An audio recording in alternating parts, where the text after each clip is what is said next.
आज के धरना कार्यक्रम के अध्यक्ष मेरा मित्र यासने बड़ा धरना कार्यक्रम से निर्णय कर रहे हैं। बड़े दुर्भाग्य के साथ झारखंड सरकार के खिलाफ धरना करना हो रहा है। हमारे नौकरी का पौने 2 दशक हो रहा है। 17 साल का मतलब होता है पौने 2 दशक, और पौने 2 दशक की इस लड़ाई को, इस संघर्ष को यह सरकार बहुत आसानी से भुला देना चाहती है। अभी फिलहाल राज्य में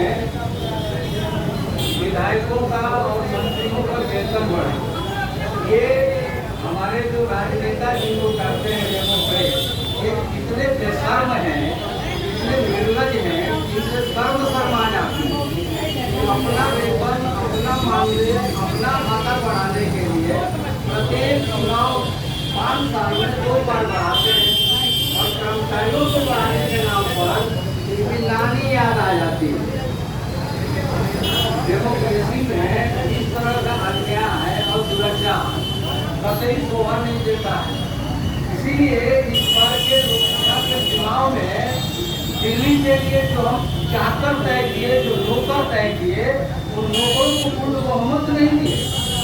देखो, गठबंधन जैसे सरकार बनाने का मौका तो दिए, लेकिन जो विपक्ष में जो नौकर बैठा है वो कितनों कोशिश करेगा तो वो 265 के पार नहीं जा सकता है, कभी सरकार नहीं बना सकता है। अंततः लोकतंत्र के मालिकों के पास आना ही होगा, चाहे 5 साल में आओ, चाहे 2.5 साल में आओ, आना पड़ेगा। इसलिए इनकी निर्लजता की हद है। और इस राज्य के मुख्यमंत्री अपने को युवा कहते हैं, अपने को बहुत नीचे से आया हुआ कहते हैं। एक स्लोगन चलता है झारखंड में, बहुत लोग बोलते हैं, आजकल के नौजवानों को कहते हैं, कहते हैं कि हिम्मत है तो हेमंत है। लेकिन हेमंत ने क्या कहा? हेमंत ने 2.5 साल तक घूम कर कहा कि इस राज्य में जितने कर्मचारी हैं जो अनुबंध पर है, संविदा पर है, एग्रीमेंट पर हैं, उन्हें हम रेगुलर करेंगे। तो हेमंत की हिम्मत कहाँ गई? रेगुलर करने की हिम्मत तो दिखानी चाहिए। इसलिए मैं बार बार कहता हूँ, वादा करते हो, इरादा नहीं रखते हो, संकल्प नहीं है तुम्हारे पास, तुम तो शैतान हो। शैतानों के पास विकल्प ही विकल्प होता है, उसको शैतान कहा जाता है। और जिसके पास संकल्प है उसको भगवान कहा जाता है, और जिसके पास संकल्प और विकल्प दोनों है उसको इंसान कहा जाता है। तो इन शैतानों से अपेक्षा करके नहीं काम चलने वाला है। झारखंड का चक्का जाम करने का आंदोलन करना होगा। अपने अस्तित्व को मिटाने का संघर्ष जब तक नहीं करिएगा, कोई सरकार आपके पक्ष में खड़ा होने को तैयार नहीं है। लंबे लंबे कुर्ता, मांगे रिबन का चश्मा, चश्मा पहन के आएंगे। आपके दुनिया में हम सहभागी हैं, हम संवेदनशील हैं, हम आपके साथ हैं।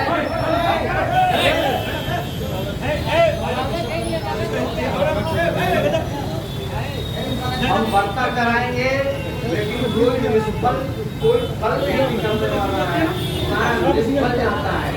इसलिए अपने वजूद की लड़ाई के लिए ग्रामीण विकास विभाग के अंदर गांव, गरीब, किसान, मजदूरों के बीच हम काम करने वाले हैं। हम उनके दर्द लेने वाले हैं, उनका दर्द बांटने वाले हैं। ऐसी स्थिति में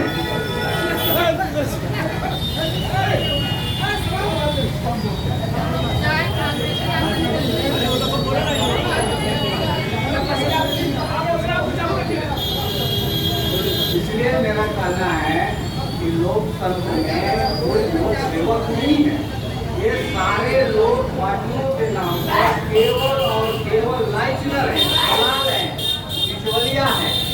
एक दूसरे को हिस्सा दिखा के शासन में बने रहना, सुरक्षा लिए रहना, शोहरत लिए रहना, लेकिन जन कल्याण की भावना से इनका कोई वास्ता नहीं है। चाहे कोई भी पार्टी हो, सभी पार्टी इस मामले में एक तरह है।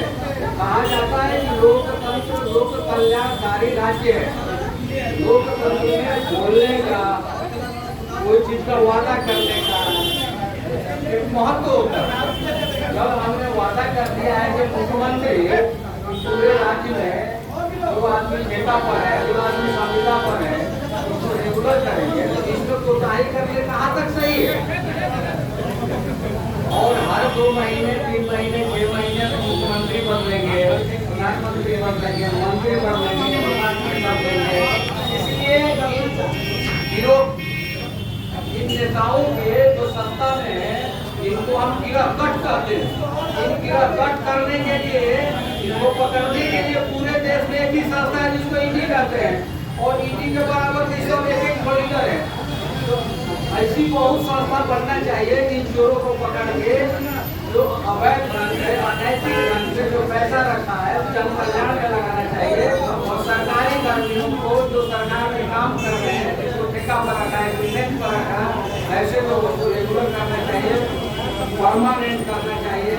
मुझे याद है कि झारखंड का 81 विधायक, 81 विधायकों ने लिखा है कि मनरेगा कर्मियों की सेवा को अस्थायी किया जाना चाहिए।